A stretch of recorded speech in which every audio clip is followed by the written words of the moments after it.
নাম লাবণী। তামজিৎ আমার বলছে আসতে, তামিম আমার বলছে আসছিল, আমি আসছি, মানে আমার ফোন দিয়ে বলছে আসতো, দরজা থাকবো আর আমার এইদিকে থেকে করো খাইবো। পরে আমি আসা দিকেও নাই, পরে আমি ওদের ঘরে আসা উঠছি, উঠা পরে ওর মারে জিজ্ঞেস করছি তামিমি কই। পরে ওর মা বলতেছে তামিমি তো বাসায় নেই। ও আপনার ছেলে না? কয় হ্যাঁ। পরে এটা কয় আমার কয় তুমি কোন উদ্দেশ্য হয়েছো? আপনার ছেলে বলছে আসতে। এটা কয়েছে কি আমার ঘর থেকে, মানে ঘর আমি ঢুকছি প্রথমে, ওর ঘর থেকে বের করে দেওয়ার চাকরি দিছে। মানে ওর তো আমার রিলেশনের সম্পর্ক, ও বলছে বিয়ে করবো আমার 2 বছর।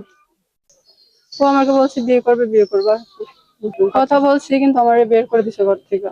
ওরা কেউ মানে না? না। এখন আপনি তামিমের সাথে কথা বলছেন, যোগাযোগ করছেন যে তুমি তো আমার আসতে বলছো, এখন মানে আসার পর আমি ফোন দিতেছি, মানে কল দিতেছি কিন্তু কল রিসিভ করে না। বিয়ে করতে চাই।